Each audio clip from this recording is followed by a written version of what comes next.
Fantastic. So, hello everybody. I think this is maybe the fifth or the sixth session that we've been doing. I do understand that some people are joining us for the first time. So I'll just quickly introduce myself. My name is Nigel Mijeka. I'm from Zimbabwe. I actually moved to the US in 2022. And I was coming in to do my master's in business analytics at George Washington University. But prior to that, I did my bachelor's in economics and a master's degree in economics, both from the University of Zimbabwe. Then, decided that, wait, I need to upskill myself. I figured that the things that I had learned previously and, the experience that I had, it hadn't prepared me for what's coming in the future. So a lot of you may understand how AI, data analytics, and all these things have been disrupting everything in our lives, right? So I was like, I need to go and upskill. And pretty much I always had a passion for technology and I actually wanted to code. So that's why I ended up joining the master's degree. And in 2023, fall, actually summer of 2023, I interned for Deloitte in the text technology consulting division. And right after the time when I finished my internship, they were like, look, I think we like you. I think we like what you are doing and we like your work ethic. So come back full time. So I did then join Deloitte in January of this year as a full-time hire, as a consultant in the text technology consulting division. Then a little bit about my role at Empower.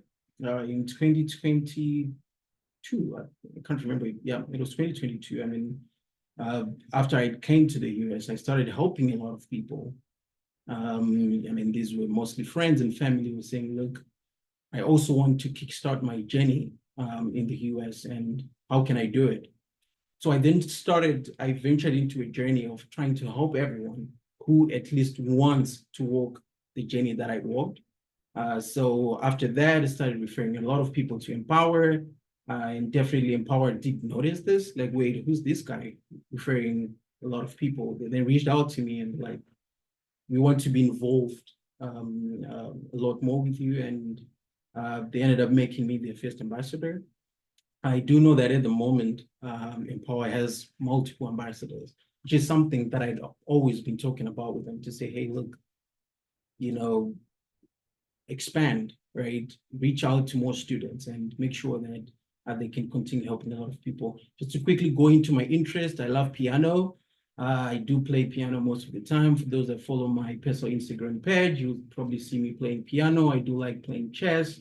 I do like watching business documentaries and series. Succession, Billions, and Suits are my favorite. So that's just a quick overview of who I am. For those that don't know me, but I do know the majority of people might have attended the previous sessions that we have had before. So now to quickly get into business, right? Before I get into it, a big congratulations to everyone who's been reaching out, saying they got their visa. I know this is the outcome of hard work. A lot of the people that got their visas this time around, most of them, they've been in the group since last year, actually. So for someone to then go grab their visa and buy the ticket, I feel like it's really, really exciting because I can look back and remember, how my own journey was when I moved to the US. So the first thing, right, for those that have gotten their visas and you've bought your plane ticket, the first thing that you have to make sure is you've registered for classes, right? I do know some people, sometimes forget to do this, and it's a couple of months in, and they have not registered for classes, right? So the first thing, make sure you have registered for classes. If you're doing 9 credits, for those that don't know how the US works, the US usually operates with 2 types of credits, right, for a subject. It's either 1.5 credits. So 1.5 credits is a half semester subject. So you do it for the first half of the semester, and this can be around 2-3 months thereabout. So that's 1.5 credit. And then the full semester course will carry 3 credits. So if you're doing 9 credits or 12 credits, make sure that you're registered for this. That's number one. The second thing is for those that have that are going to be using Empower Financing, or maybe you're using Prodigy Finance to fund your studies, your loan needs to be certified. And by certifying the loan, basically what that means is you are explaining or you're detailing to the school how much you actually want to be dispersed. So for me to clarify more into what this means, so Empower can approve 70,000, right, for the entire year. Maybe you have applied for a loan for fall and summer, and they've approved 70,000. Your school can say, oh, wait, you don't really need 70,000. You probably need 60,000 for this semester. Maybe they've just looked into your numbers and they feel like, okay, you have overestimated the amount. So they will certify to say, this is the actual amount that you're getting. So you won't get your loan dispersed until your loan has been certified. For schools like George Washington University, the certification process is done by you filling in what they call the supplemental graduate loan questionnaire, which is essentially detailing out that, okay, I'm going to be doing 9 credits and I want this much for this semester. So that's what it means to certify the loan. Trust me, we've had people that fly in, they wait, class is about to start, and then they realize that, oh, my loan hasn't been certified. So everyone just make sure that your loans are certified and you're ready to get your funds dispersed. And essentially, I mean, the Empower Financing portal will show, because it will show that, okay, applied, approved, documents revealed, then a certification stage. So always check the Empower portal to see if your certification has been done. And once it's been done, then you'll be ready for disbursement. Right. So then the next thing, it's once you've gotten your visa and your loan is certified and everything is moving smooth and nice, you want to get your plane booked, right? I do know that there are multiple sources or multiple places where people can actually see the plane tickets, but today I'm just going to be going through Google Flights, right? So Google Flights is Google's portal where you can actually see the flights. So this session, I'm gonna try to make it a little bit interactive. I do like to click things. I do like to put links. It just helps people to then see how it's actually done. So let me just click this link. Let me stop sharing the screen.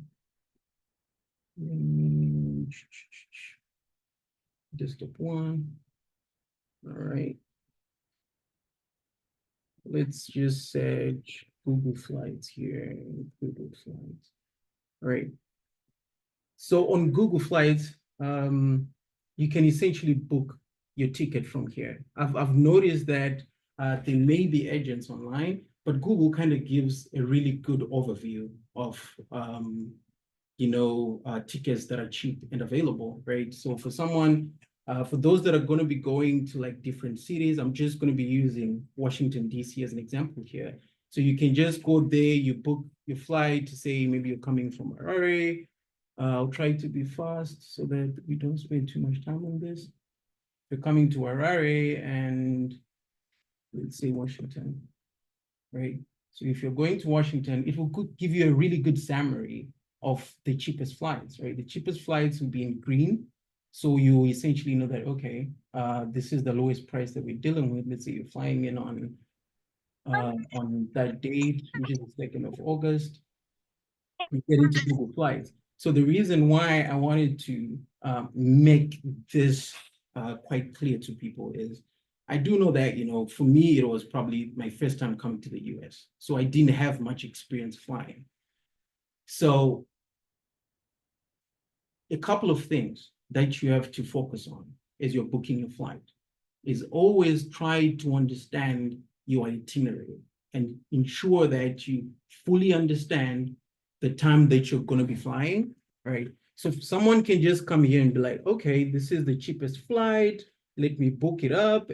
But then when you look here, you can see that, oh, it is a 7.5 hour layover.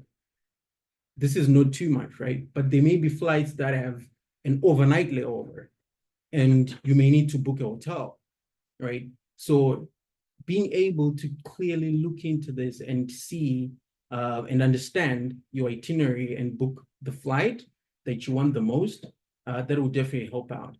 Then the other thing that I've noticed for those that are staying in Zimbabwe, direct flights from Harare to Washington, D.C. can be really, really pricey, because if you're looking at this, this is 2.4. But if you book something from Johannesburg, let me say Joburg or Tambo, right? You can see that from OR Tambo, it's half the price.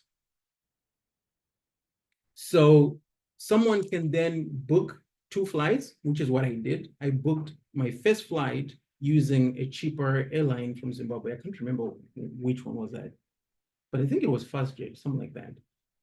So you can book FastJet to like Joburg, and I think it will probably cost you like $300 or something like that. So the cost, if you're flying in from Zimbabwe using FastJet to Joburg, then you bought this flight in Joburg, that's going to be $1,000. So that's a cheaper way of actually getting cheaper flights, right? So those are some of the things that you can consider. Let me share my screen again. Okay. Share screen. All right. So book your flight, right? Make sure you're getting a really good deal. I do know that there are other sources that you can use online to get yourself cheaper flights. You should definitely do that. And once your flight has been booked and you're really good, the day of the flying, I do know that we operate in Central African time all the time.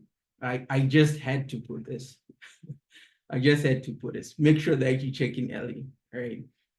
The worst thing that can happen is someone who's just flying for the first time and you are late.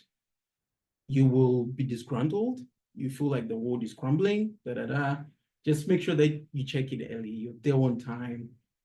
You take those nice pictures that we like taking at the airport, the departure section. You take those pictures. You have family goodbye. Those that cry, they will cry because they feel like they'll miss their family, which I know they will. So do that, right? Make sure you're early and you're good and you're on point. Other airlines can give you the opportunity to check in online, but I'm not really sure if that option is usually available in the flights that we're flying from Zimbabwe. But you can check in online, right? Then you can then go there in person and do the baggage claim and check in your bags and whatever.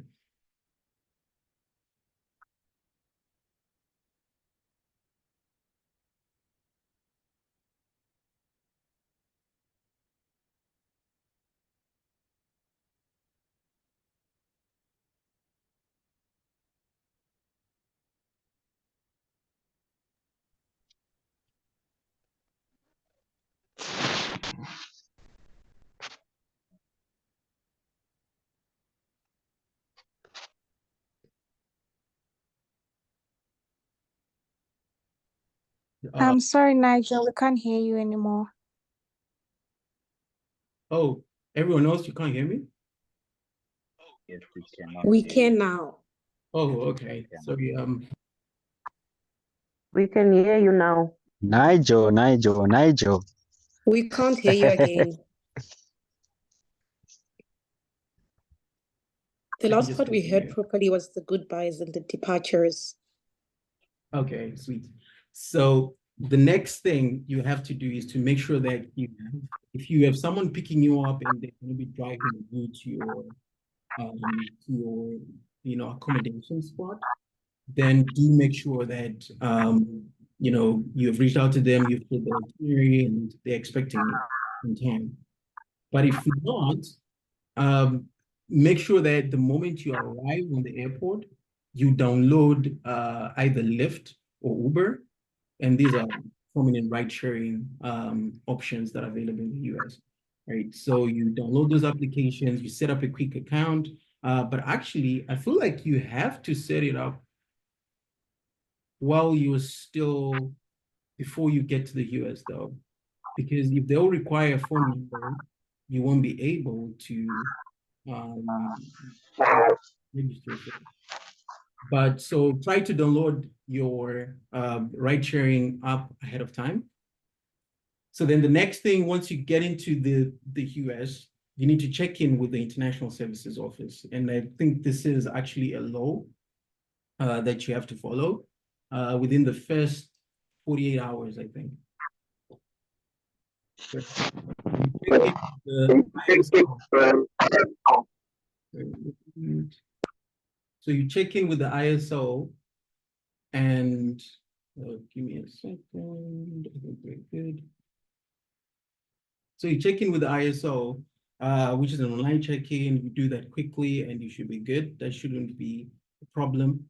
Then the other thing that's really, really important is to actually make sure that, you know, the school has gotten your official transcript. It's a requirement before anyone starts school.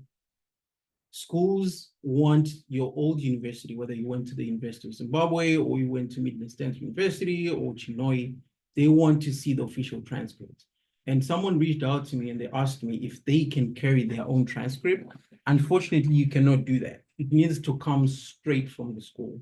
So what that means is you reach out to your old school and they have to either email your transcript directly to your university, or they can find ways of actually shipping a hard copy.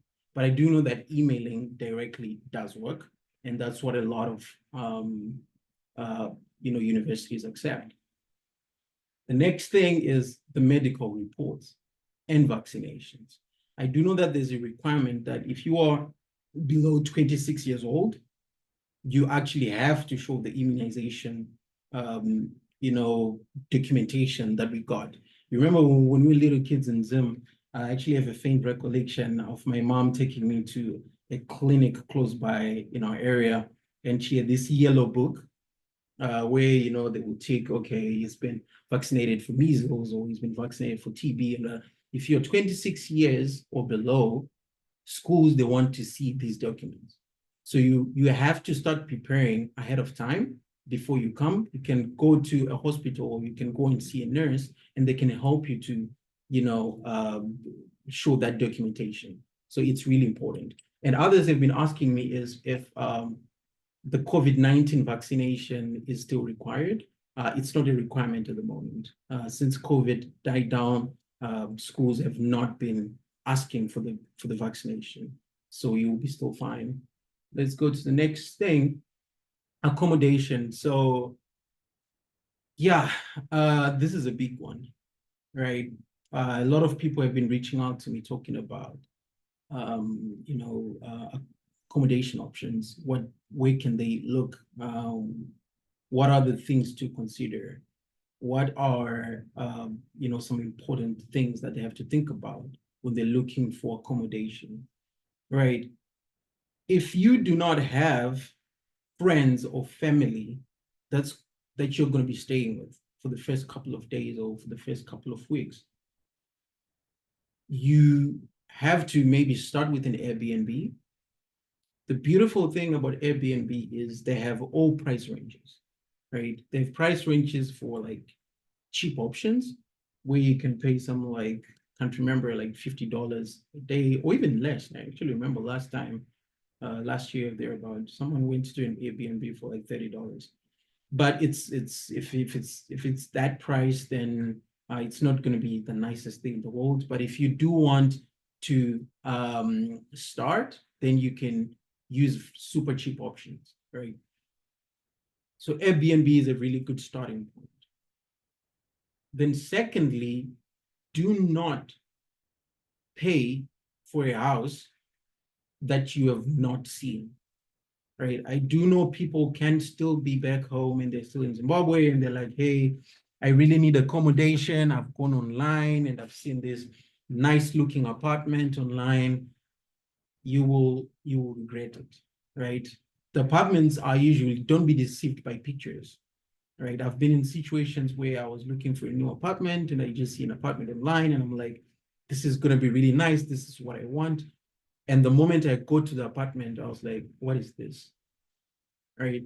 So do not pay money online and just book an apartment. They send you a list while you're still home, you sign it, and you're like, okay, I'm ready. I need to I'll be starting school and staying at that place. Don't do it. Right? Stay at an Airbnb for the first week or the first 2 weeks. Once you get here, you start touring these apartments to see which apartment works for you. Right? Then the next thing, universities do have resources that they may give to schools. This is a link from NYU, I think, and this is their off-campus student residence portal. So you can just, I know our GW had one, Notre Dame had one. So that's really, really important, right? Use those resources. But oftentimes, the options that they give are sometimes not budget friendly, right? So most of them, they're really expensive because they're catering to, different people who have different income stages. But if you're coming in as a student, you're running on a loan and you want something that's affordable, go and look for something that's affordable. And another important point is share apartments, right? Share an apartment. By the time you graduate, you're going to be earning a lot of money. You're going to be able to get a one bed and pay that big amount. For now, I feel like if you're still a student, especially if you're running on a loan and you're running on a tight budget, find friends to share with, right? Reach out to people. I do know schools usually have resources where people can actually speak to other students and be able to find roommates, right? Find roommates, divide the rent, because one bedroom apartments, they usually double the price, right? A one bed apartment at the moment in Washington, D.C., a really fancy one bedroom that you can feel like you're doing something with your life, probably costs $2,000 and above. But if you're sharing, 2 bedrooms will probably cost 2 point something. So that means sharing with someone, you just pay half that price, right? I do know sometimes it can be really weird to be sharing with people that you don't know, but the American culture is people have roommates. So you will like your friends, you will get to like them, you will tolerate those roommates. But if you can save money, that'll be fantastic. Then the third thing that I will talk about is safety. Please, please, please, find safe areas. I had to put this, I had to mention this, and I feel like let me actually do a demo at the moment so that you know how to do it, right? I'll stop sharing here. Let me open my Google Chrome, Joburg. Right. I'll have to explain something. Let me say crime rate. Right.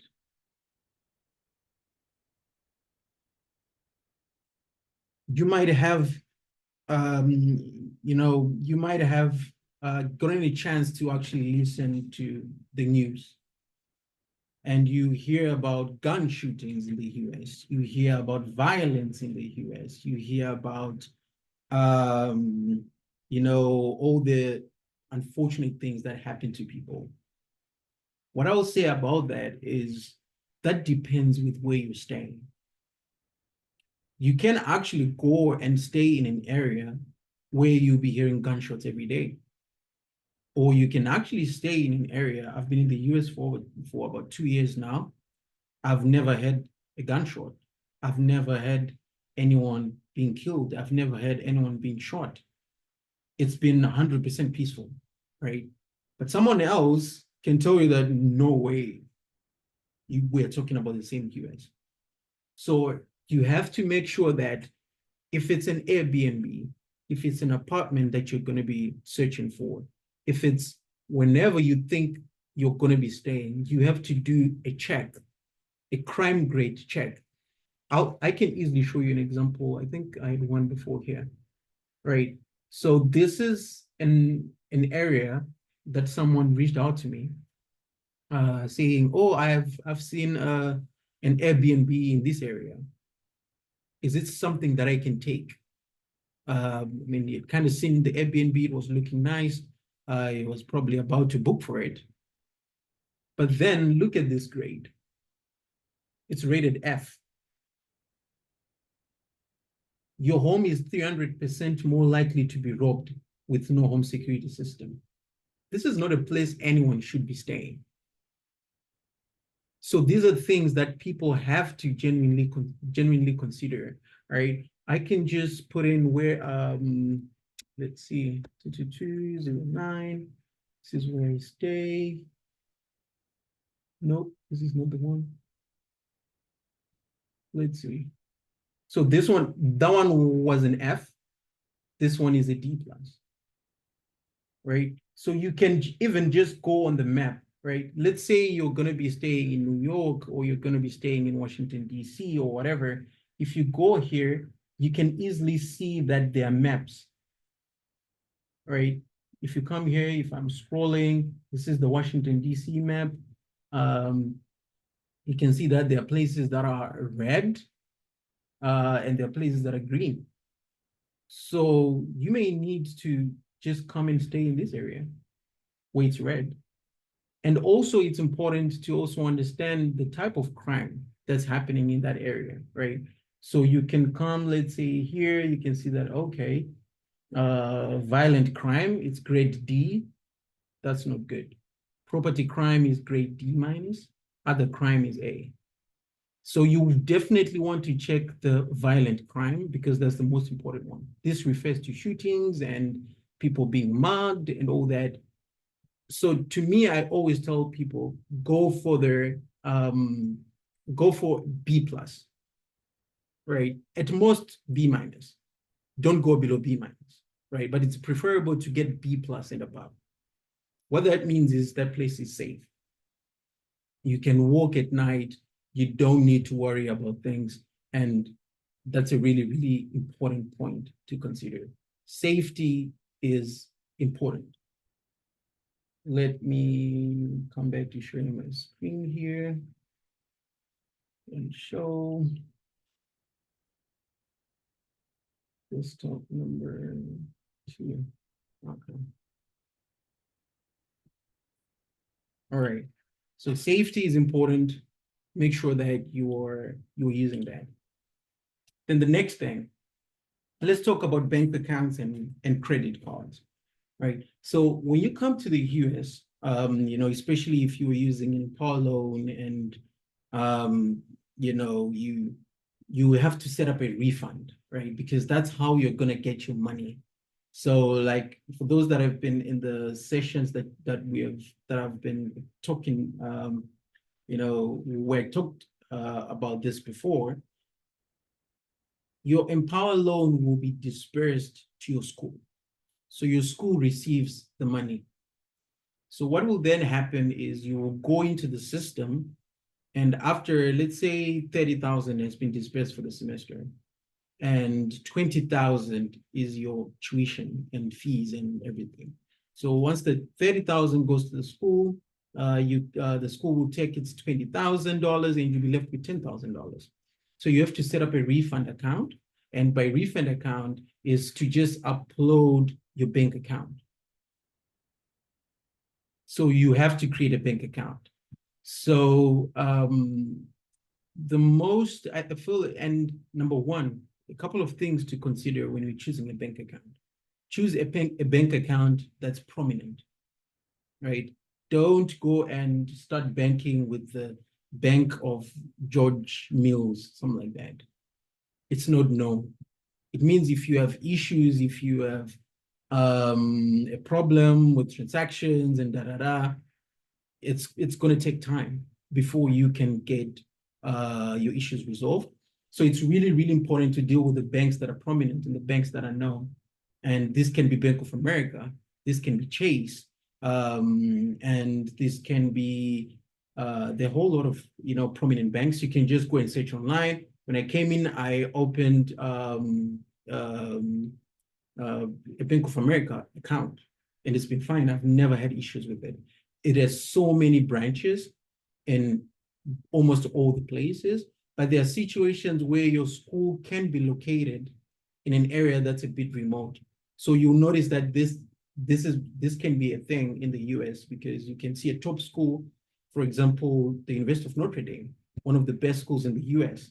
It's based in South Bend, Indiana, which is a small town in Indiana, right? So they may have like different banking options. So you can maybe just choose the one that you're capable of getting a branch from, right? But if not, stick to the big banks. They'll help you out. Then the next thing is credit, right? So I do understand in Zimbabwe we have, and Africa for those that are not from Zimbabwe, we usually don't have a functional credit system, right? And we run on debit and we run on cash. So a lot of people can come to the US and be like, look, I don't do credit. I just do cash, right? They go and they open a debit card, which is, the normal ATM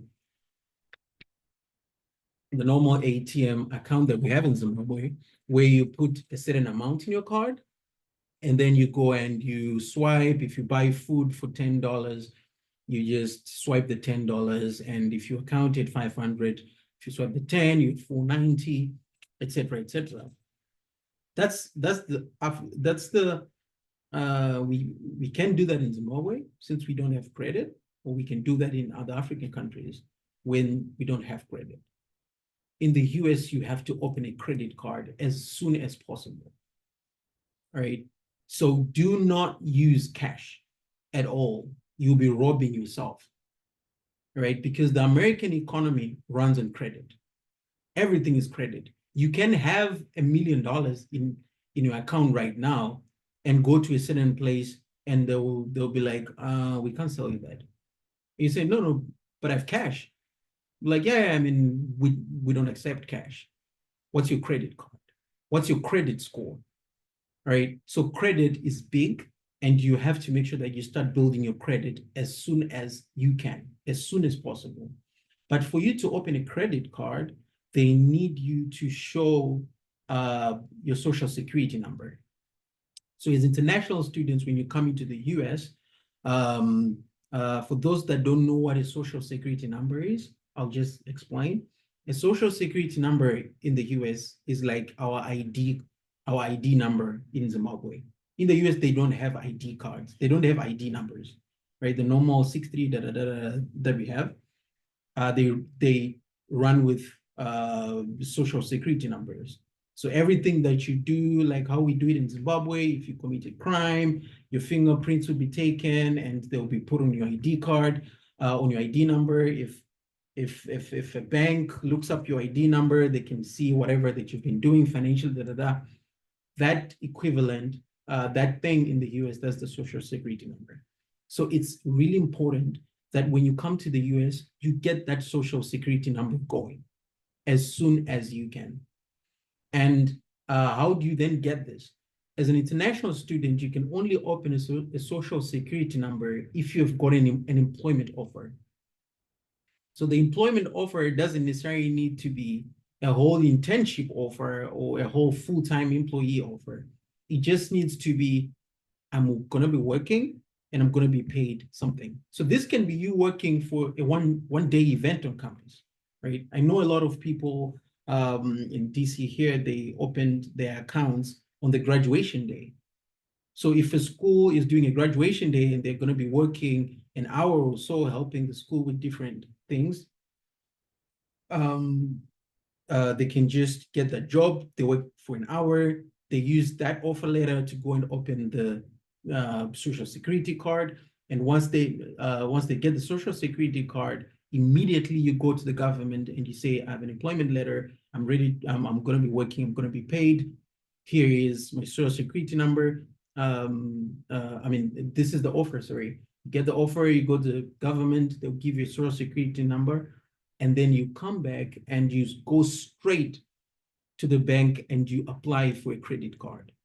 And once you have a credit card, I can even say throw away the debit card. But I mean, of course, you don't have to throw it because you may need cash, actual cash. It's always nice to carry a little bit of cash in case of emergencies, right? So you can keep your debit card and start operating with cash, with credit. So when you go to when you now have a credit card, you can go and swipe. Let's say you have $500. Instead of going to the bank, instead of going to the shop and swiping $10 out of it, so that you remain with $4.90 in your checkings account, you go and use your credit card.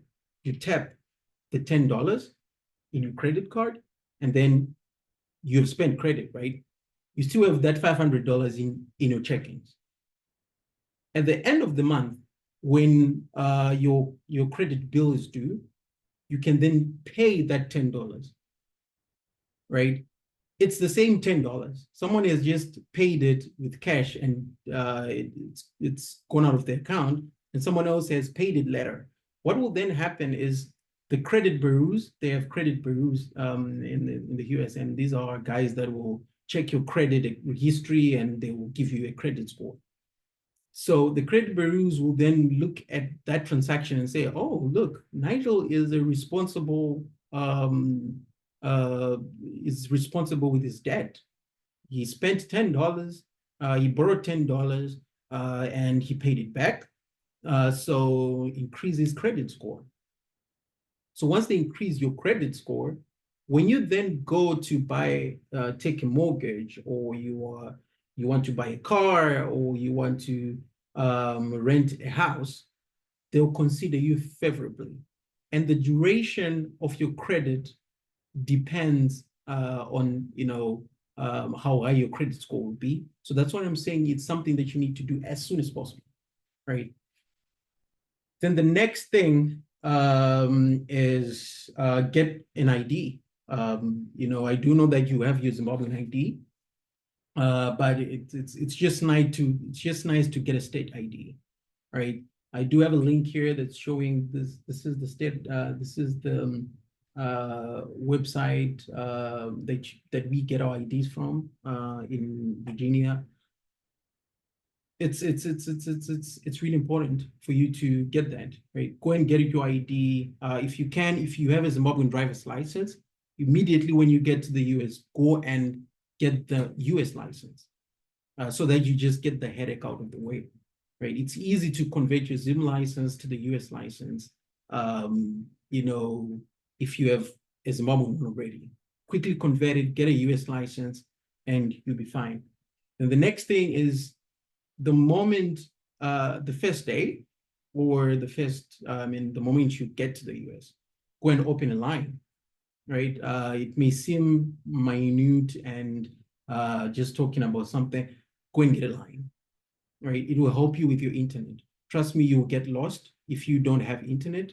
We've had issues, people coming in, getting lost, they can't navigate Google Maps, because they haven't taken their line.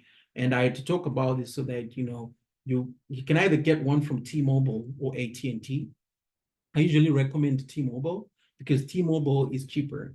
And the reason why it's cheap is, like the Zimbabwean system, you can buy a certain amount of data. And this can be 8 gig or 6 gig or 3 gig. It's really cheap. And, of course, the way the consumption works with US internet is definitely different from how the internet was back in Zimbabwe. I remember in Zimbabwe, if I had 10 gig, I know a lot of you can probably relate. If I had 10 gig, it was disappearing after 2 days. And I was like, Strive, why? All right. So the 8 gig will go a long way for you. And the reason why you have to get the prepaid one, it's cheaper if you're running on a budget, is because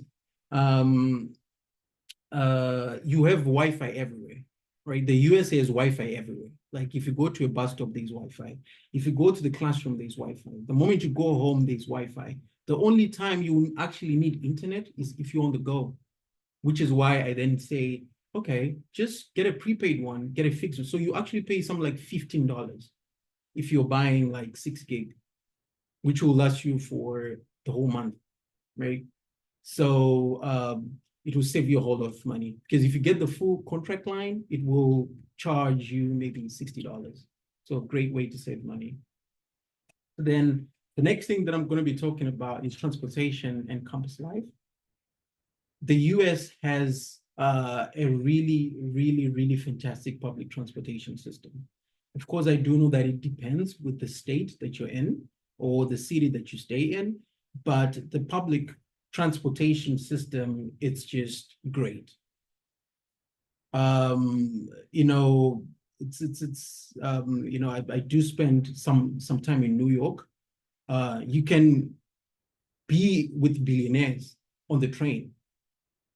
Like you go on a train and you are with Strive Masil by your side. He's just doing what he's doing. For those that have been online, you can see movie actors and whatever, they can sometimes ride the public transportation. There is no shame in riding the public transportation in Zimbabwe. People can actually go for years without buying a car and operating efficiently, right? I do know that in Zimbabwe, we have to get our cars because, you know, there's no way you're going to be in the zip code every day and be able to go from town to Borodale and go back there, whatever you stay. It's a nightmare. But in the US, you use your public transportation. It's cheap, it's efficient. I do know once you get money, or if you have more money, if you're going, then you can do Uber every day, but it's really costly. And Uber is addictive as well. Right? The comfort is really fantastic. You just order your ride, you go to, but before long, you'll notice that, oh, I've spent one time I checked my Uber bill and I was like, oh my word, what's going on, right? I'm using a lot of money just on Uber. So use your public transportation. For those that are coming, there are other schools that do have a discounted public transit card. For example, those that are coming to GW and American University, they have what they call the U Pass. This one, you just pay $100 and you can use whatever, you can go whatever for free the whole semester, right? So you can get on the train, you can get on the bus using that tap card, and it's so convenient. So for those that are coming and you're about to enroll, check to see if your school has these type of benefits. They'll be really, really helpful for you. You definitely need this to save money. The next thing is the social life. I've seen that a lot of the people, some of the people, especially if you go to a place where you don't have friends, it can be easy to just be that book student, always in the library, always studying, always on the books, always. You'll be doing yourself a disservice. Be social, right? Once you get to the US, start to make friends. That's how you network. The US is just big on networking. I'll talk a little bit more about networking later, but it's really, really important that you make friends. If they're on-campus events, if there is a networking thing going on campus, or if there's, go there, right? Go to these events. This is where you meet people, right? I don't know how many times people have had fantastic opportunities in life because they were referred by friends. For those that have seen movies, you've probably seen, you know, how American people will be like, oh yeah, I went to college with that guy. So he's recommending him that to a deal, or it's becoming a potential client, or it's referring him to friends and they're doing golf together and opening up business opportunities. It starts by at the social stage. Make friends, especially friends that are not from where you're from. It's so easy to, especially those that are going to places where, you know, you have other Zimbabweans. Yeah, you'll be stuck with your Zimbo friend 24 hours of the day. And after you graduate school, you never made friends. You never made networks. You have my good friend from Zimbabwe that I grew up with, and he's my only friend. That's wrong. Go to church. if you're a Christian like myself, big believer in Christ, I go to church to meet people. It also helps me with my spiritual life. Go to church, volunteer for events, do all those things. It will help you. And it will also help you with the whole homesickness thing. For those that are going for places where they're maybe the only Zimbabwean in that school, you can get homesick. You can miss people at home. But being social and being out and about will definitely help you out. Don't be the guy who's, or the lady who's always on video calls all the time because they don't want to socialize and they're just on video calls with their Zimbabwean friends, right? So always be out and about, network with people, and get to meet new friends. The next thing that I'll talk about is the classroom etiquette, right? Once you get into the classroom, be a proactive student. That is how I think in the previous meetings that we had, I even talked about a situation where I didn't get the grade that I was expecting in class. I got in a B plus, something like that. I was like, but no way. I was always participating in this class. I was always proactive. I reached out to my professor and be like, I mean, you remember me. I was always active. I was always participating. I was always proactive. What happened to this grade? How did this B plus come into play? You know, I ended up with an A minus because they can change that. If they do an overview of your performance and see that, okay, I mean, you're actually being proactive, right? They do have grades for participation as well in class, right? So if you're the one guy who's not participating or the one lady who's not participating, always at the back, the normal Zimbabwean way of doing how we did things in high school or how we did things in college, where, you know, you just get into the classroom, no one knows you, the professor doesn't know you, the lecturer doesn't know you, no one knows you, you're just there with your book and you take the notes, and after the lecture, you're out. Wrong way of doing it, right? Always raise your hand, always make your ideas known. If lecturers, professors do have what they call office hours, where they just call people and say, hey, I'm available between 2 to 3. Anyone who wants to come to talk about school, let's come and talk about school. Go to those office hours, right? Go to the hours, speak with the professors, ask them questions if you don't understand anything. American schooling is actually, I mean, quite frankly, it's easy, right? It's not difficult, right? Because they have a lot of dynamics. I remember at one time I had a class that I was doing, and I hadn't understood a lecture. Like I'd done a lecture. I remember it was stochastic foundations. It was statistics, really sophisticated. A lecture started and ended, and I was like, what is he even talking about? Right? He had office hours. I reached out to the professor afterwards, and he kind of, because no one else showed up, and he explained everything from scratch. Like, oh yeah, so when I was explaining this, I meant da da da da. And after that, I understood. Right. So go to the office hours. I mean, now there's Chat GPT, leverage AI. All right. You can never compete without using the right tools. Right. The professors, the beautiful, use AI ethically. I think let me emphasize on that. Use it ethically. Don't just go and, you know, paste everything in Chat GPT, get an answer, you submit to the professor, you won't actually learn, right? But if you can go into Chat GPT and be like, hey, this is a concept that I'm failing to understand. Can you explain this to me as if you are explaining to a little child? ChatGPT will start to explain a really sophisticated statistics problem and then explain it in a very simple way, and then you understand, right? So use the AI, and it can be such a huge resource. Then the next thing that I'm going to be talking about is health and safety, right? The worst thing that you want to happen to you is to come to the US and you know, have health and safety issues, right? Number one, security, like I said, is really important.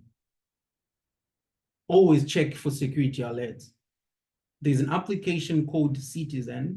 I would have opened it up and done a demo, but for the purpose of time, because I want to take question and answer afterwards, I won't get into it. But there are applications like Citizen that gives you alerts of anything that's going on in your area, right? So if you're in New York, if anything happens, they'll just give you an alert, right? So this has happened, so that you know if you have to avoid the area. I mean, if anything unfortunate happens, you'll be informed. Don't be that person who's just waking up. There's been mentioned that, okay, an alert has been sent out to people that, look, there's going to be a protest in area so and so in DC, and because you didn't check alerts, you are right there in the middle of the violence, or you are right there in the middle of all the problems. Always be up to date. Check the local news. I know in Zimbabwe, news is not really something that we do, or in Africa, especially the younger generation. Excuse me. Especially the younger generation, we don't listen to news. It's really important to listen to the news, right? The beautiful thing is American TV has local TV stations. I do know if I go online right now, I can see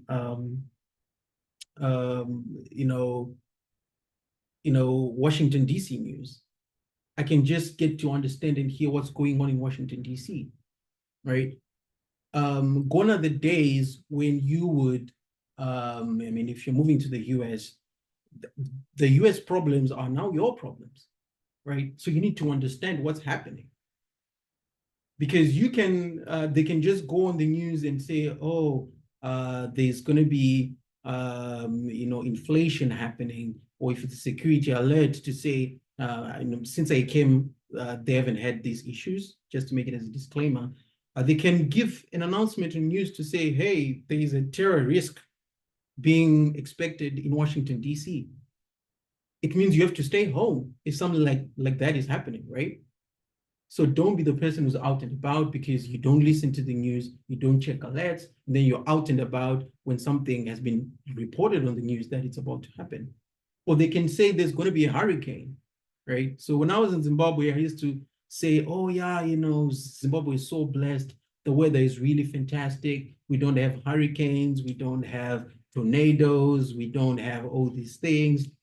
And then I moved here and I was like, oh, okay, I'm in the crossfire now, right? Anything can happen. I have to always be alert and hear if there's a tornado coming. The beautiful thing is there are some cities where, tornadoes never happen, or such weather hazards can affect you. So by being alert and being informed becomes really important. Diet and exercise. The US has like all types of food, right? Obesity is an issue. Things like unhealthy diets is an issue. Some of the food is just flat out not organic, right? I miss the times in Zimbabwe when I would just go to the shops and the tomatoes that I get, these are tomatoes that would have been bought from Bari, and they're in the shop and they're real organic tomatoes.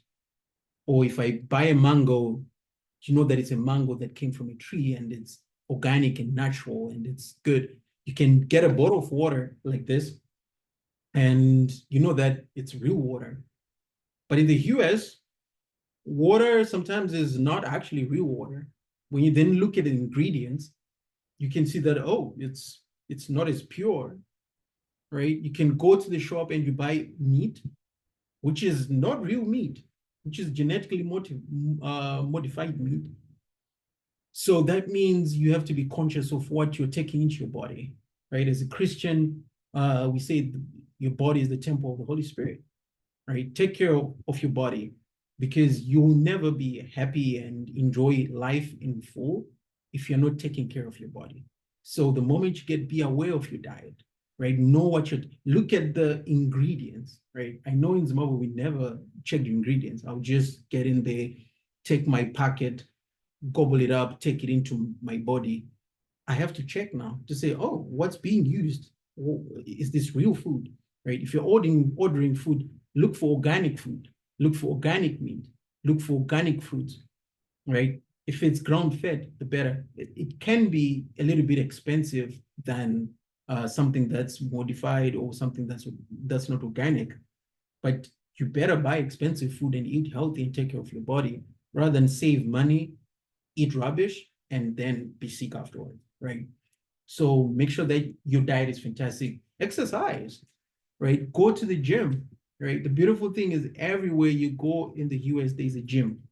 I have a gym in my apartment building. I have a gym at school. I had a gym at school. The days when I was a student, we had a gym. I'll go to the gym at school. You have a gym at work.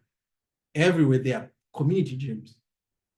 Go and do gym. Go and work out. Exercise your body. Go for a morning walk. Go for a bike ride. That will really, really help you stay healthy, sane, fresh, and operating at your peak performance. The next thing that I would do, go for medical checkups. The beautiful thing is you're going to be coming to a first world country with incredible medical systems, incredible medical systems. And the beautiful thing is you're going to have the health insurance. You're going to be paying for the health insurance, right? It's mandatory, right? You cannot be an international student and not have a medical insurance. So don't go the entire 2 years, you've never been to the doctor, and yet you're paying medical insurance, especially if you have a little bit of a health ailment, or even when you're feeling healthy, right? In Zimbabwe, I remember going for medical checkups was a rich people thing. You're going to be in a first world country, you're going to have these benefits. Go and get checked up, even when you're feeling good. Don't wake up in the morning and not be feeling good and be like, oh, now I have to go to the doctor, right? So just go and do a checkup. Let the doctors look at you and say, oh, your lungs are healthy, your stomach is healthy, or I can see, oh, you're in perfect health. Come back and the doctors will say that. One of the biggest causes of death is late diagnosed health issues. Go and be that. You can go and you feel healthy and be like, oh, I think we need to start looking into your kidneys, or we need to start looking into all these things. But you can only do that if you've gone to see a medical professional. Then the other things is go for schools and organizations in the US. If you're going to work, they have mental health, departments. These are resources that you need to use. In Africa, the culture is you only go for a mental health check-in, or you go for a mental consultation, or you go and see a psychologist when something is wrong, or when you're feeling depressed, or when you're not feeling well. That's like, okay, now I have to go and see a psychologist. That is wrong, right? You can go and do your research. Sometimes people that are really, really depressed, they feel really good. You don't feel good. You don't feel bad, right? You feel like you're okay, but yet you're not well, right? Just go and do a checkup, even when you're good. It doesn't necessarily mean that health and mental awareness and mental issues are when things are bad, right? So just go there, see a therapist. The reason why I'm saying this is these are things that are available for all international students. GW will have a mental health check-in department that few people even utilize, or few people even know that is there. Just go there, speak to a therapist. Oh, hey, so sometimes if you're good, the conversation will just be them talking to you and hearing how you're doing and how you're adjusting to the new culture. If you're homesick, if you're all this, speak to a professional. It's good, right? Next thing, US culture and career preparation. I always tell people that coming to the US for a master's degree is not for the purposes of getting an education only, right? Because like what Munashe always says, there are cheaper ways of getting a degree.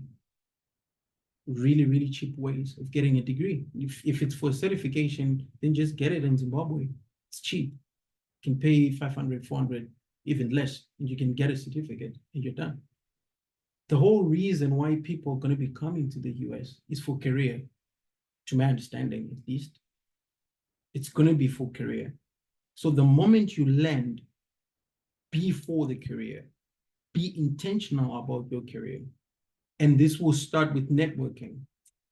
The US is centered on networking. There's no two ways about it. The highly networked people in the US are the most successful people. You cannot succeed if you don't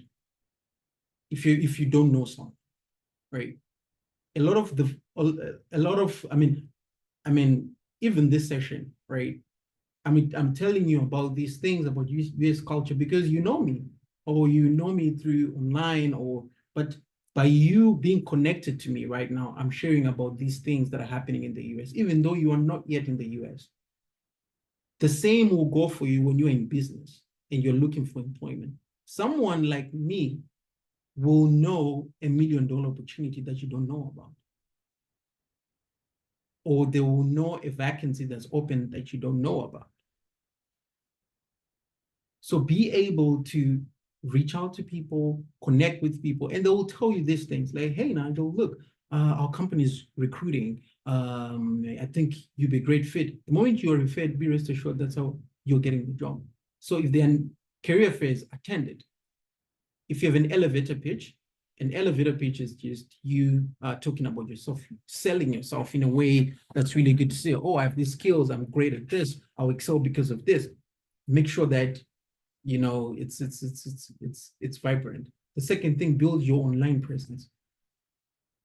Oh my word, I've had people request to connect with me on LinkedIn. And I look at the LinkedIn profiles, some of the LinkedIn profiles that people have, let me just be frank, it will not cut it once you get to the US. Be intentional about that application called LinkedIn. I know there are people who are in this meeting and your LinkedIn profile is just blank. Some of you don't even have a LinkedIn profile. You need to go and create one as soon as possible. You need to be on LinkedIn. You create a LinkedIn, you go and you even get a professional portrait, right? Some people I've seen on LinkedIn when they request me, they have selfies, right? Someone is just standing in a car, they have a selfie in the car. Someone is just at their home, they have a selfie. They're wearing it's casual clothes. They just get a really nice LinkedIn, right? Because that's where the jobs are. That's where the opportunities are. The US, they use LinkedIn all the time. There are people who have built billion-dollar big businesses just on LinkedIn. That's where the employment opportunities are, right? Create your LinkedIn profile. I do know the beautiful thing is most schools, when you get here, they will take you for a professional photo shoot, portrait, right? Most schools do that. Some schools don't. If they don't, you have to pay money to get a professional portrait. Take that professional portrait. You put it on LinkedIn. You update your LinkedIn profile. You put your experience and your about and your education and your certificates on the profile, and it will work miracles for you, right? Then the next thing is culture. You're going to be in a country that you don't know about. You don't know the culture. Be intentional about understanding the culture, right? Understand what First Amendment is. You come to the US, you're there for 2 years, you don't even know the First Amendment. You don't even understand the rules and the laws. I plead the Fifth. What does that mean? All those things, get to understand the economy or the society that you're going to be. Walk like them, talk like them, be like them, but maintaining your authentic self, right? I'm not saying just come to the US, be a fake version of yourself, be your authentic self, but adapt, right? I remember I was on social media and I did see something that was really fascinating. And I think that was Bruce Lee, something like that. Weird example to use anyways, but he talked about being like water. It takes any shape or form, right? If you put it in a square bottle, it will be square. If you put it in a circle thing, it will be a circle. If you put it in any shape, it would. So be that person who's adjusting and adapting to the system. If you have a way of doing things that you're used to, be flexible enough to adjust.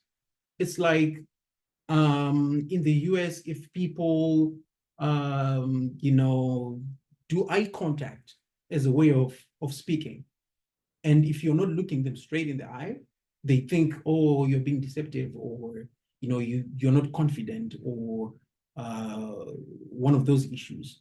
And you're like, no, I don't do eye contact. Our culture says you don't stare someone straight in the eye, because that's how African culture is, right? Some African cultures, you know, you don't just look at your father, stare straight in the eye and start to talk things.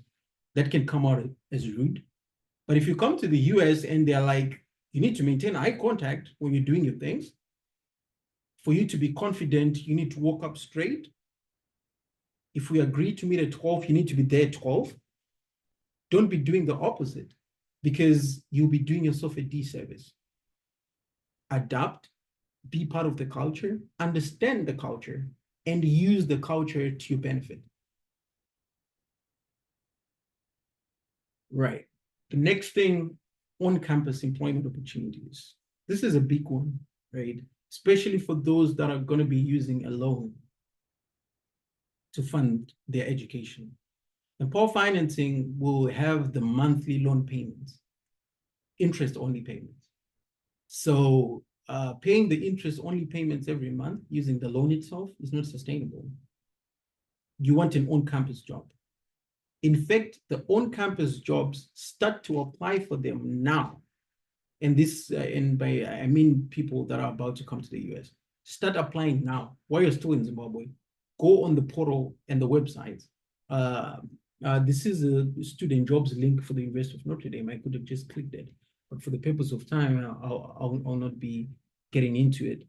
But schools have portals where you can see the available on-campus employment opportunities. All the schools have it. Start applying now. Upload your resume and everything. Start applying now, because you need that job. It will help you a lot, right? Once you come here, you may want, you know, you want to pay interest rate. For some that are married, you have kids at home. You want to send them money, right? So for you to be able to do all that, it's much easy if you have an on-campus job. It'll help you. It'll, you know, even help you with the black tax, what we call black tax. You know, taking care of your parents, taking care of people back home. If you have responsibilities back home, you can't do that, because on-campus jobs on average, they pay a minimum of, depends with the state, but in DC, in the DMV, DC, Maryland, and Virginia, it's around $15 an hour. It may be more actually, but in some states it's 15. The average, the national average, I think it's like 15. $15 an hour. You're allowed to work only 20 hours a week. For those that don't know this, as a student, you're only allowed to work for 20 hours. 20 hours times 15 hours, that's a very good amount that you can get a month if you're working as a student on a student job, especially given the fact that Empower is going to be taking care of your bills and take care of your living expenses. So this is an extra $1,000 that you're going to be getting, or an extra $900 after tax, something like that, that you're going to be using for your own things, right? You can buy yourself the really nice things, you know, spoil yourself, right? As you're having fun, as you're networking, as you're going out and exploring, this is going to be a new place, which quite frankly is going to be very, very nice, right? The US, I mean, I know it depends with other places that you're going to be, that it depends with where you're going to be staying, but the place is nice, right? This place is working infrastructure. There are places where you can actually go and enjoy life, right? You can just go into a fancy restaurant, right? You sit there, you order yourself nice food. After that, you go and do an event or whatever. You spend your money, right? You enjoy time as a student, but you don't want money to be a limitation, right? Because if you don't have money, I always tell people that the US is the land of spending. There's always something to buy in the US. right? Even $1 million, you can spend it, and you can spend it. Ask, lottery winners and, sportsmen who end up being broke afterwards. You can spend millions and millions of dollars. Easy. There's always something expensive to buy. But what that means is you cannot do something that's fun and you cannot enjoy yourself without money. Money is important. You need to go and earn it. Student jobs. The moment you start, for those that are going to be starting in August, immediately get into searching for an internship, especially if your program is more than a year. For those that are doing 1-year programs, you're going to be doing a program from August to May. You won't have time for an internship because you can only intern after 2 semesters. So that means for those that are starting in August, you're going to do August, which is the fall semester, to December. You start your spring semester in January to May. That's your 2 semesters. By the summer of 2025, you're going to be allowed to work for a company during the internship, right? For those that are from Zimbabwe, an internship is basically attachment, right? We call it attachment in Zimbabwe. That's the internship. You'll be working full-time and you'll be paid oftentimes like a full-time employee, right? You go, I interned, and when you intern, that's the gateway to a full-time job. So people need to take internships seriously. Immediately, the moment you land, you need to be applying for internships. I've seen people make mistakes, and I actually remember when I started school, I would hear people say, oh, no, don't worry. You'll start looking for jobs next year when the summer is about to start. But when you then look at other companies, especially in finance, the summer internships, the summer associates, the internships close applications in September. And that's a month after you've gone in there. They close in September, October. So by the time you're still getting used to the US, figuring out how to use the metro and when you're still a little bit confused and adjusting, internships are already closing. By the time you're like, oh, now I'm ready, I can start applying, offers have been given out already. The moment you land, start looking for internships. So this link here is for Handshake. All the universities have a Handshake account that I know. So the moment you get your student profile set up, once you even get your email, I think even those that are yet to come, you can actually log into Handshake, the Handshake portal for your school. So we have thousands and thousands of internships opportunities there. And the moment you see an available internship opportunity, look for it, network with people that work there, and apply for it. Then the last thing is full-time jobs. Start to think about full-time jobs. It's going to be 2 years for those that are doing 2 years. It's going to be a year for those that are doing a year or 16 months for those that are doing it in 3 semesters. But you need to start preparing for your full-time job immediately. You need to start preparing for it immediately. Time will move and it will move fast. Those that started early will have a head start. You can just start by networking with people. You're like, hey, so I'm Nigel. I'm starting my master's in business analytics. And I'm probably speaking to a manager at a company, right? And the beautiful thing for you to get good referrals, target people that are in management. Speak to managers, senior managers. The higher the seniority, the better the chances of actually getting a referral, right? So network with people early. Start thinking about your full-time job early. And you can use this site. It's called h1bgrader.com. I would have wanted to show you if we had times, but this one will show you companies that sponsor.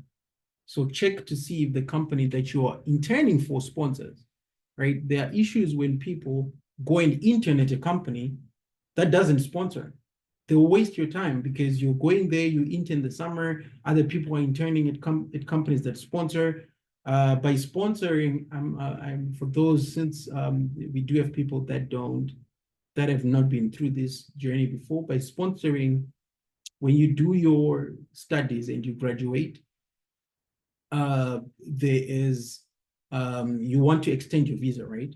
So if you're on a STEM program, science, technology, engineering, and math programs that have these components in them, they'll give you 3 years visa extend. I mean, you can work in the US for 3 years while you're still on your student visa.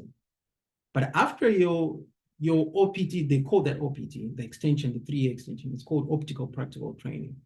So after these 3 years, you have to change your visa to a working visa. And that working visa is called the H-1B visa. So not all companies are willing to take people that are on H-1B visa. So you want to target companies that will be able to take you on an H-1B visa, and then you can continue working in the US long term. But if you're going to intern for a company that doesn't sponsor an H-1B, you're going to intern there. Once you are done, they'll tell you, oh, we don't sponsor H-1Bs. Then you're going to have to look for a new company, right? Since the internship is the gateway to full-time, just do it with people that do sponsor it. All right, this is it. So I am going to be taking questions, but time flew past. It's almost an hour, 30 minutes in. So if you have a question, feel free to unmute yourself. And you can just ask me questions. If you want clarity about anything that I spoke about, you can definitely do that as well, and I can explain.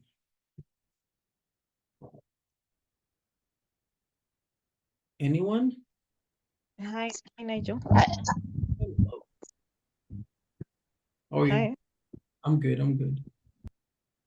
I wanted to find out something. You mentioned the thing about getting accommodation while still in Zimbabwe. Yep. So there's this place that I found, but it's saying that you can actually pay for accommodation for only a week. But then you mentioned not to commit something by looking at pictures online. But isn't it the same thing as an Airbnb? Because for an Airbnb, it's seeing the same thing online. And then for that place, it's seeing the same thing online. All right. So great question. That is a really, really good question. Right. So the difference between an Airbnb and a regular apartment is, remember, Airbnb is actively managing the content that is being posted. So for an Airbnb, check the check the ratings for that apartment or that space. So apartments that have a low rating, be rest assured that they're going to be sketchy. Because, so the reason why I'm saying you can pursue the Airbnb, and if you can look for an Airbnb while you're still back home, check the ratings. That's number one. Number two, check the safety of that place. But that doesn't mean the Airbnb guarantees good quality, because there are instances where people have gone to Airbnbs and they were disappointed. So you are not immune to an Airbnb. And then the beautiful thing about Airbnb is short term. So what I suggest that you do when you're looking at an Airbnb, don't book for a long time, because it's something that you can supplement, right? So you can maybe book for the first 3 days, right? Because if you go to the space and you're like, oh, no, this is rubbish, let me not even do this. After the 3 days, you can just cancel and find something different. So, but what I was referring to when I speak about an apartment is because there are people that can sign 1-year leases online and they pay deposits only for them to come to the space and it's trash. So what that means is it's really, really important to, consider, be super cautious and check out the in-person places for an apartment. But Airbnb, it's going to be a 2-day commitment. Even if it's like really not good, if the pictures are deceiving you and the ratings are high but deceiving you, it's just going to be 2 days. You can easily switch rather than actually getting a place and committing to it, because the lease is more, it's a long-term agreement, right? You cannot just break out of a lease. Hope this helps. Hello, Hi, Nigel. Nigel. Hello. I wanted to ask about the health insurance, how it works. Say, I heard you were saying then you can go for checkups and all that. And in the event that probably I've been found or I've been diagnosed of something, does the health insurance work to have me get some treatment or attention from the doctors? Fantastic question. The health insurance will cover it, right? But there are instances when something that you have can be grievous or it's like extreme. Then there are certain instances when you may have to do a copay, but the regular ailments that people deal with on a day-to-day, the health insurance caters for that. So so the type of health insurance that schools give out to international students are options that can cover a lot, right? So unless if it's something really, really serious, or it's a surgery that needs experts, and it's I mean, I actually know people that had surgery on that health insurance, and maybe the amount that they paid afterwards was like $100, something like that. So it depends with the type of ailment that you've been diagnosed with, but the health insurance does cover almost all the regular, if you're having a headache or if you are, they'll just take care of it, and you'll get like the best. These doctors are like super competent, right? They'll sort you out. You'll be good. So yeah, I hope that answers your question. Yeah, hi, Nigel. I have two questions. So the first one is, you talked about getting temporary accommodation, right? Yeah. So what if on the port of entry, maybe the immigration officer asks, where will you be staying? How best can you address that question? Since perhaps you have pending tours and you haven't decided on a long-term stay? That's the first question. Then the second one, you spoke about starting to apply for internship this August. Assuming maybe you are coming from a different field and you are totally doing something new. So we are saying perhaps you don't have any experience yet, but you are going to learn some things in the 2 semesters before maybe you go to the internship. So would you advise to tailor the resume with future skills that you are going to learn once you start school? Because I understand you have to tailor your resume so that you can get the internship, right? You have the skills, experiences, blah, blah, blah. I'm not sure if you understand what I'm asking. I get it. How do I design my resume when I haven't gotten the skills, but I'll get them in a year? Fantastic. Great questions. Right. To first answer your question, put the Airbnb address. The immigration guys will not give you trouble because you've put in Airbnb address. All they ask is, where are you going to be staying? You can even say, I'm going to be staying at an Airbnb for the first 2 weeks because I'm going to be touring apartments. They understand, right? It's not, so when you get on the port of entry, it's not, I think for those that got their visas, I think you now understand the trend. It's not that serious of a thing, right? You can just go on the immigration, they'll ask you, oh, hey, so what are you doing? I'm going to be doing my master's. Okay, great. So let's see your I-20. You give them your I-20. Then they'll ask you, oh, so we're going to be staying. Oh, I'm going to be staying at an Airbnb. The address is da-da-da-da-da-da. And I'm going to be staying there for 2 weeks as I'm touring apartments within this area. Then that's it. You'll be like, okay, go. right? So no problem with talking about an Airbnb. Second question, an internship, you mentioned about skills, and you have to adjust your resume to talk about skills. Internships are not full-time jobs. So the recruiters are not too keen about your skills. To say, oh, so we're going to be doing an internship. So you're going to be, let's say you're going to be studying data science and you want to intern in data science and you're going to have the skills in the future.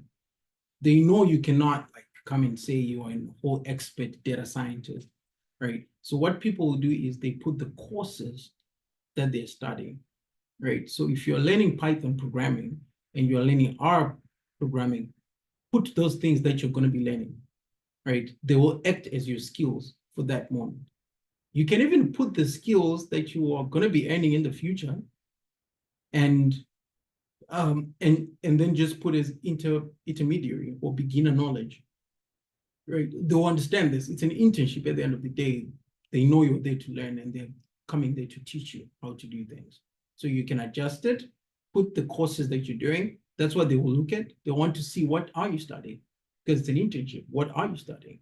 Are you studying things that we want, right? So if you're studying programming, you just put programming, which kind of also reflects on skills anyways, right? So you can update it like that.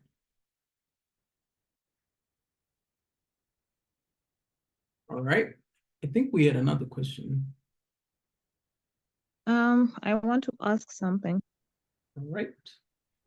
You mentioned something about a questionnaire on Empower. Mhm. I got my visa sometime last week. Mhm. And then it's been stuck on certification for the past week. So I wanted to find out, is there something that I should do for it to move from there? Exactly. And then the question, is there like an application or a certain way that I should prepare my resume for applying for employment, for campus employment or for certification? Sorry, or for internship. Okay, awesome. Great. So to answer your first question, yes, your loan needs to be certified. And if it's by certifying, sorry, which school are you going to, by the way? If you can answer that, I think I can. I'm going to George Washington. Oh, So I got my visa last week and then I uploaded it on Empower, but it's Oh. still stuck on certification and the visa still says under review. Oh, okay, nice.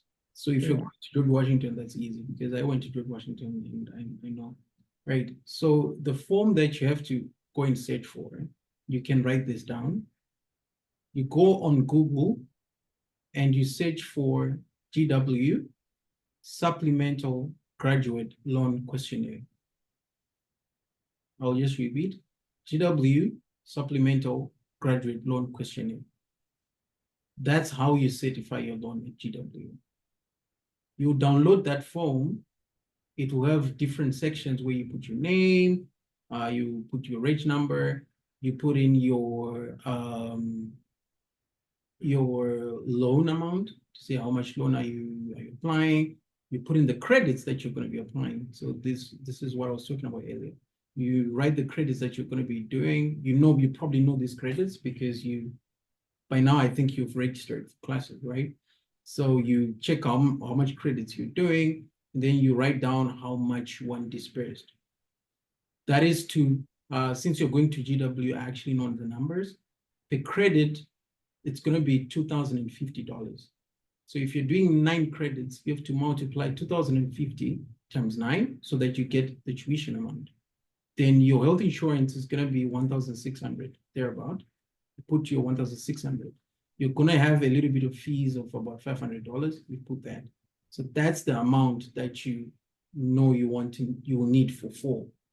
So once you get that amount for fall, you need to also certify your living expenses, right? So your living expenses, I recommend people to take $10,000. Don't go beyond 10,000, right? You'll be taking too much money. You can work with 10,000 comfortably. You certify $10,000 for your living expenses. So to my understanding, you probably have to certify about 31,000 for that semester. Put that amount, you sign it. Below the supplemental graduate loan questionnaire, there's an email written there. It's called findocs.gw, something like that. You take that document that you filled in, you email it to that email. That's how you certify your loan. So at the moment, it means your loan is not certified and you will not be getting money until you've certified it. Right? So the Empower has already sent a certification request to GW, but GW is still waiting for you to certify your loan. So certify it, and that's how you do it. Then to answer your second question, is there a format of a resume that I can use? A resume is, there's no format, really. But then the beautiful thing is, since you're going to GW, they're going to give you a link. There's a portal that you go and you download a format, right? Just use that for formatting. I know they use some funny AI to judge how good your resume is. Don't use that. Just download. The format is so simple. The American resume is a very simple, straightforward resume. Nothing fancy. Looks like something created by Microsoft Word. It will have your name on it. Right, it's Nigel Nyajeka. Then it will have a line. Yeah, Kamba. Yeah, Kamba no giza. I think I can. Let's see. I haven't recruited in months, so I don't even know where my resume is. Yeah, let's look for a job like last year. Let's see if I can just get my old resume. It's not in its best shape that I know, because I haven't updated it in a very long time. Let's see. Let's see if I can share it. This may help. Okay. No, this is not it. Okay. This is an old resume. It has a few formatting issues, but let me just show you. So let me see, have an idea at least of what it's all about. Right, so this is my old resume. So at least this resume got into Deloitte, which is good. So know this, so you can at least know that it works to some extent. Right. So the resume needs to have your name. It's this simple, right? You can create I had a really fancy resume when I was still in Zimbabwe. And this one looks like I always say, it looks like something that was created in Microsoft Word. And you can easily create this, right? You have your name, you have your city, no need to put a full address. I remember someone sent me their resume and it looked like, yeah, identity theft would be so easy just by getting someone's resume. They had their address, they had their agenda, they had their driver's license, they had a lot of personal information. In the US, people can steal that and open accounts using your information, right? And for those, and one important thing, if you get your social security number, hide it. Never, ever, ever share your social security number with anyone in the US. So this is just a disclaimer before, since I talked about social security. Never share your social security number. It can be used to open accounts in your name. There's identity theft in the US, and it's a thing. So I didn't talk about cyber security, but make sure that you are really, when I was talking about security, make sure that you're intentional about cyber security. Don't just click links that you don't understand. Don't just go on websites that you don't understand, registering your card details in place that you don't understand. Sketchy places, those scammers. In the US, they have scammers Pro Max, right? They will scam, they'll open accounts in your name. You can be called by the police to say, oh, you did this. I'm like, what? Yeah, because they can do identity theft, and it's a thing, right? Not so much in Zimbabwe, but that's something that we have to be intentional about. All right. So I had my George Washington University School of Business, started in 2022 to December 2023. the location, Washington, DC. I had my other program, did my master's, University of Zimbabwe, 2019, 2022. I did my thesis. I put in my thesis. So for the person who was asking me how they can customize their resume, I had this section, relevant coursework, that I was talking about. Listing, I am doing programming for analytics, I'm doing customer analytics, I'm doing digital analytics, decision mode, data management, stochastic foundations, statistics, machine learning, optimization. So this is how they will see if what you're doing. It's really important for you to have this. I had my undergrad, university, Department of Economics, Harare, Zimbabwe. I had my thesis for my undergrad. If you so for those that are in like technical programs, this can be analytics, data science, and all those other programs, you can be doing projects, right? So this is one of the projects that I did. My resume is pretty old, but we did this project. But if I had more projects, I would list them. But at the end of the day, it needs to be one page. Once you get to the US, it just needs to be one page. There is no two-page resume in the US, right? Whether CEOs, they have one-page resumes, right? So you can see people coming in and they have like 3 pages for a resume. They have 2 pages. The most they say it's 2 pages, but recruiters don't have time to go to the second page. It's just a one-page document. Consolidate your information, put it in one space, and you'll be good. So I just put relevant projects here. I can summarize it. If I have more, I can just put more. Then I put one sentence. This is a project that we did. Can have a technical summary for those that have, for those that are doing technical programs.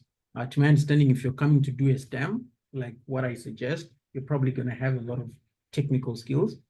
Putting those skills are Python, SQL, SAS, Google Analytics, SAP, Outrex, Microsoft Excel, Microsoft Office. These are some of the softwares that I'm proficient in, and you detail them out.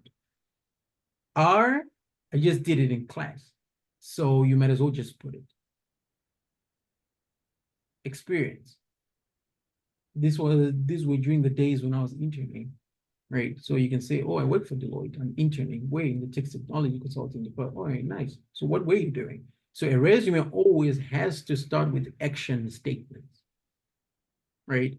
Don't be the person with a resume saying, I was responsible with, I was tasked with, I was da-da-da. Those are not action statements. Use an action statement that starts your every sentence in your bullet. Let's go through mine. Collaborated. This is an action statement. Conducted. Engaged. Assisted. Spearheaded. Crafted. Optimized. Established. Accelerated. Collaborated. Gained. Selected. Completed. Achieved. Demonstrated. Right? All my bullets are starting with action points. Right? So that's how you need to structure your resume. The second thing, your resume needs to talk about achievements, not responsibilities. You need to somewhat talk about an achievement that you did when you're doing, right? Let's go to this one. And once you get an achievement, you need to quantify it. There need to be numbers in your resume, right? If you don't have numbers, then you're not doing it correctly. You need to have some numbers, right? Numbers are like spearhead a software development of 3, because numbers are specific, which is really good, right? Crafted a comprehensive optimized with 100%. That's a number. You need to have numbers here and there, right? Accelerated proficiency, right? This one, like I was saying, it's an old resume. I just have few numbers, but you need to have more numbers. If you don't have numbers, make sure that it's achievement centric, right? Accelerated proficiency in client business process optimization, enhanced within 1 month of joining the firm. This is an achievement. I accelerated something. Demonstrating driving business growth. This is the achievement, the statement. I gained expertise. This is the achievement. Someone can say, I did SAP system configuration, scoping, But what's the, you gain expertise in something. That's an achievement. It's attractive to something, right? You know, strategic partnerships, expanding the company's network and reach is an achievement. 100% customer retention for 5 consecutive months. That's an achievement. I crafted a business plan that led to a sustainable and scalable business model. This is the achievement. Generating revenue and acquiring clients. You see, that's how a resume needs to sound, right? So for those here that are business owners, this is my resume. Please employ me. I'm a very good employee, right? So, right? So that's the resume. Create something like that. There's some of you here who've been managers, directors at companies. Some of you are still starting out. You know, you haven't done much. Put in those little achievements that you've done. I've seen people that have led companies and I've read their resumes and I'm like, my guy, why? The person has been a manager at a big company in Zimbabwe and they've done really, really amazing things. And his resume is like, I was responsible for da, da, da. And yet if you look into that person's working experience, that person turned around a whole business towards success. But it's never mentioned in the resume. You're cutting yourself short. So be intentional, talk about achievements, quantify your things, start with action verbs, put in the skills, and you'll be good. I had to go a little bit into detail on that because I know the resume is a really, really important topic. All right. Any other questions? Hi, Nigel. Hello. Can you also share a sample of a portfolio if you still have one? So what I did is my background doesn't involve portfolios. So I actually do not have one to share. So just go on Google and search for portfolios. But I do know portfolios are really important for people that are in a certain industry. Maybe if you're in graphic designing, maybe you're in fashion designing, or if you are a website designer, or if you are into software programming, you need to have that, link that people can go and check out the things that you did. But unfortunately, I don't have one at the moment. But yeah, that's a really important point. Just go on Google, they have really fantastic portfolios there. Thank you. All right. Hi, Nigel. Hello. I've got a question, sorry. In a resume, where do you put references? You have got reference. Do we need to put references? No, don't put references at all. Okay. Don't look at them in the US. It's sort of thing. In Zimbabwe, we have references. But here they don't, references are done at a later stage. Right? They will ask for references if they want references. If not, they will ask for references when you're doing your background check. If you're applying for a job in Zimbabwe, then yeah, you may need to put references because the culture surrounds, people can use references in Zimbabwe. But here, if they want a reference, they will just they'll ask for it at a later stage. So don't put references. You'll be taking space. It's not used. Thank you. All right. Okay.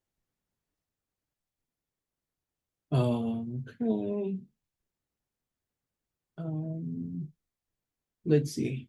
I'll just quickly go through the chat to see if there are any standout questions. Then we wrap up the meeting. Can you go near mic? The volume is low.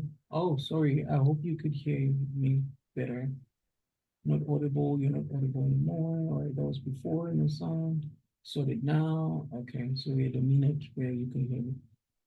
How about those that have already paid? I don't know what that was referring to. Any recommendation of an Airbnb Nigel areas which are cheap for someone attending GWU? Just use Airbnb and filter on price, and then check the crime rating in the area. can we have access to the meeting recording? All right, I will send that. Is it everything including groceries and gadgets? On credit, is it everything including groceries and gadgets? Yes. So the credit card is just your debit card. You can use it for anywhere you're spending money, use your credit card. So this can be on groceries, whether you're buying a sweet, swipe using the credit card. And then the beautiful thing is the credit card has cashback benefits, right? So if you buy, let's say, for example, if I'm using my Discovery card, they can have 5% back if I'm buying groceries from Walmart. So when I spend $100, they'll give me 5% back. So, and that's usually only eligible for credit cards. So use those credit cards, and others get like points that they will use for flying. I should probably bring my own tomatoes. I must have missed the point about SSN. I understand you need to have an SSN to open a credit card account. How does one get an SSN international? All right. You talked about that. Is it possible? May you please share your PowerPoint in the chat? I had network issues and missed some pages. All right, good. I'll do that. Can you explain intentional opportunities for someone who's enrolling for the spring intake? Thank you, Felix, for responding to that question. Where do I get the questionnaire? Mine has been verification. All right. Felix shared that. Thank you, Felix, again. Yep, I think Felix got a chance to. Hey, Nigel, how do I go about TB screening and monetary health requirements? Go to a hospital in Zimbabwe. And you can get a TB testing certificate. Can you open a bank account using a school address? School address? Email address, yes. Yeah, you can. If I want a health checkup, do I walk in, say, or do I walk into any hospital, or I have to go to school medical center or something? You can, so the health insurance that you get is applicable to any, so they will tell you hospitals that are in their network. So I know most schools use Aetna, which is a health insurance company. So there are a lot of hospitals that are in clinics and doctors and wherever that are supported by Aetna. So they'll give you a network of hospitals that you can go to. Oftentimes, almost every hospital accepts health insurance, right? Because the whole economy runs on health insurance. So be rest assured, you won't be in a situation where, health insurance is not being accepted. In a nutshell, you're saying one can easily convert Zimbabwean driver's license to the US one. Yes, you can. You just need to do the driver's test, which is just driving. They don't use manual cars here anyways, so you just go for a round driving and then they'll give you, it's not difficult. Any life insurance recommendation? Life insurance. You will get life insurance when you are now working. You pay a month and then they'll give you life insurance. But there are actually a lot of life insurance companies. I've already submitted my loan questionnaire, loan certification, but the amount is too high because I didn't. I understand that time is the problem for the school, just reduce the amount if they see it too high. No, you have to be intentional. If you're given more money than you need, go and change it immediately. Go and certify that amount. Reach out to the international financial office at your school. Get that amount adjusted. You will pay interest rate on an amount that you don't need. If you're taking more than $10,000 for your living expenses, maybe around 12,000. If you're around 15,000 living expenses, go and return that money. The good thing is we're talking about this before school starts. So a lot of your money has not been dispersed. So get the amounts adjusted and so that you don't pay interest rate on money that you're not using, because the interest rates are pretty high, right? So if you're going to be using 10,000 for your living expenses and you claim 15,000, you're going to have 10,000, 5,000 is just going to be stuck in your account and you're going to be paying interest rate on it. So you would rather get that money in the following semester rather than get it now and just keep it because you pay interest rate on it.